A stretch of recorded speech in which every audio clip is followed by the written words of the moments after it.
What's going on, kids? It is Dr. Remy LeBeau, and I'm coming at you once again from the X-Layer to provide you my very deep and insightfully magnetic reaction to the latest episode of The Gifted.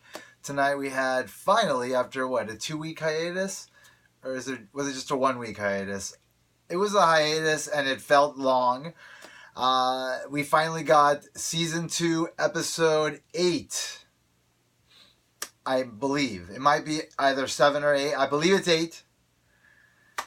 I was captivated by the episode, so I didn't pay attention to the episode number, unfortunately. But damn, this was a pretty damn good episode. This is exactly the kind of episode I was looking for from this show. Let me choke my Magneto mask just to really emphasize how much I really liked what this episode was about. I really liked I'm just being as subtle as possible. I really liked what this episode focused on. Magneto! We didn't see him. I was hoping we'd see him. But we did get sort of what I was looking for, and something I mentioned a couple weeks back, which was sort of a step towards the ascension of Polaris into the role that she's meant to have. The daughter of the master of magnetism. The master of magnetism herself. You could say mistress of magnetism, but why can't she be the master of magnetism as well? Because she's as powerful as Magneto, and so she deserves that same kind of stature and reverence, and I'm all about giving it to her. I really like this episode a lot. There's some criticisms, of course. There are always fucking criticisms because this show is not perfect, but overall, this was one of the best episodes I've seen so far in this series and in this season for sure. I love that we're going deep into Lorna's backstory and also the Von Strucker's lineage and what that lineage means for the present and where all that could go. It's really intriguing. I'm really liking what's happening with the Struckers as long as they keep exploring it. See, there was a lot of setup this season for things that are clearly starting to play out now, and it felt a little bit like what they had done with season 1. It just kind of bottomed out a bit. It went up and then it came down, and now it's starting to go up again. It's exciting. I like when they focus on the things that are best about the show, which is the connections of these characters to the greater X-Men world. And what all of that means to the characters, what it means to the identities they currently hold, what it means to their past, what it means to their future. I'm really excited anytime they mention really important elements like the Brotherhood, right? The Brotherhood of Evil Mutants. That was mentioned tonight. We got a lot of reference to Magneto. We didn't see Magneto, but there were some interesting tidbits of information dropped about his relationship with Lorna, and ultimately it defining how complex her own feelings are about her father and how that ultimately may play out either in a terrible way or in a fantastic way that may ultimately bring him into the show. It's I'm thinking about the CW shows, they clearly are willing to have TV versions of the characters and cinematic versions of the characters. Superman being the best example, Man of Steel, and Supergirl. And now he's going to be in this crossover, which I can't wait for, by the way. Super excited for that. But if they can do it, why can't Fox do it? Why can't they have a small screen Magneto, but he be fucking awesome, Almost as good as Ian McKellen or what's his name? The guy that plays the young Magneto. Damn. How do I keep forgetting his name? I just saw him in Alien Covenant, which, by the way, very divisive film, but I really like that movie. David. Anyway, the guy that plays him, I still feel like they could still find another person to play Magneto and give another legendary portrayal of the character. And I think they could do it on the show, and I think the Lorna Magneto relationship would be an awesome thing to explore on this show. Obviously they would have to do it right. They would have to really give the level of resources necessary to portray Magneto the right way if they're going to do it. But hey, you went there. You brought in Lorna Dane. You said she was his daughter. You know, like bring in Magneto. Give him the legendary treatment, the treatment that he deserves to have on the show as a character portrayal. He's a legend. And I think, we need that. Anyway, so at the beginning of this episode, I thought, okay, we're being kind of cock teased again with like a moment in Lorna and Eclipse's past. And that's going to eventually just be a sort of thematic link between, the beginning backstory, flashback, and what plays out in the present. But fortunately, it wasn't that. Like, the show actually kept taking us back. Like, it took us back to that moment that she was a kid and received that red disc that is Magneto's emblem, right? Similar to this, but, obviously not exactly. Maybe a little bit more akin to what we saw in the films. But that was cool. We got to see like some of her backstory going back, and then we got to see more of her backstory a little bit closer to the present, jumping around in time a lot for her past. I really enjoyed that a bit. It might be a little bit weird in the timing of the episode, because it kind of feels like, I don't know if you guys saw Daredevil season 3, which was incredible, but like that 10th episode with the Karen Page backstory that was relevant to what was happening in the present, it was a really good episode. It just felt like the wrong moment to have it. It felt like the momentum was cut. At the time, it didn't need to be cut. And like at the end of last episode, we had a very dramatic event. And then it took us, sort of on this other journey of discovering, Lorna and the roots of her past that ultimately led her to make the decision to give up her child to her stepmom, essentially, who raised her.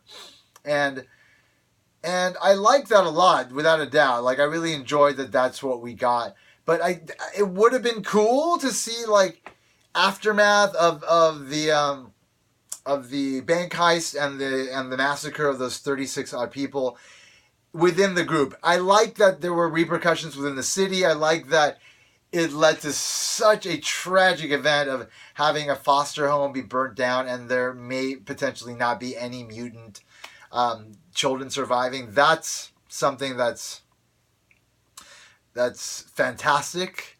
The fact that they were willing to go there, and the fact that it was sort of contrasted against this other series of events that were occurring with the Struckers, where you had like this really pleasant music playing in this like angelic type environment, this hospital where everybody's going to be taken care of. And you knew that there was a dark side to it, but still it felt really good in contrast to like the horrors that were going on as a result of what Rebecca did and what the Inner Circle did. One thing that did bother me was that Reva all of a sudden disappeared. Well, Reva, I guess, and the girls. It's like, we didn't even see Reva at all. Like, why not? Like, she's the head of the Inner Circle. Where did she go? It just seems like a weird moment to, like, not have her at all. Like, maybe just have, like, one scene with her so that we know what's going on with her. But, like, just to have her disappear, unless the episode was a full-on flashback for Polaris from start to finish, it just didn't make sense.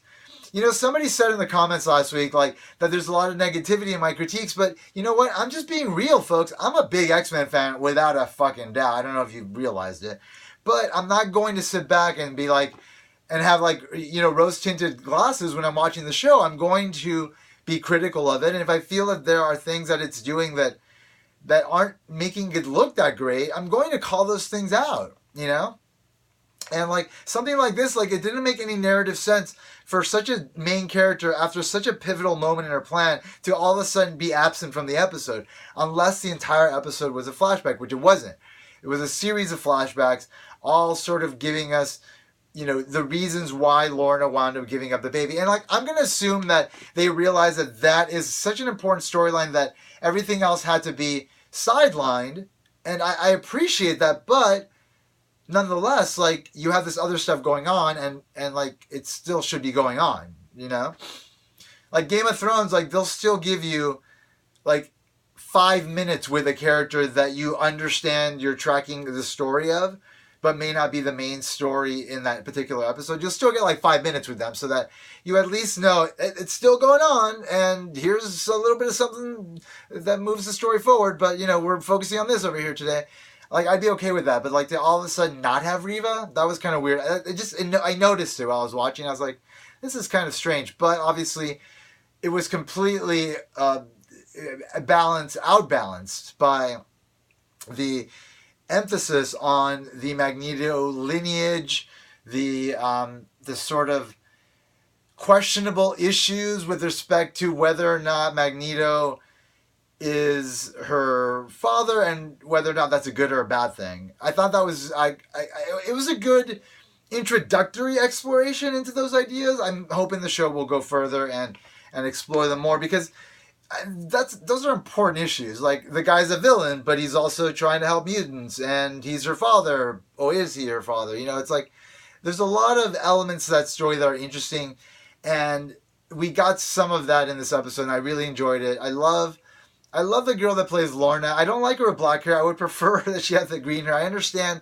this is some incognito bullshit, and it makes sense. Like, you don't want to just be the standout girl with the green hair. Everybody knows who the fuck you're going to be. I'm assuming everybody thinks they're dead still, I think. Or maybe not. Maybe after the Purifier raid, did they figure out that the mutants were still alive? The guy from Sentinel Services? I forget. But maybe not. And so I can see why she would want to not stand out.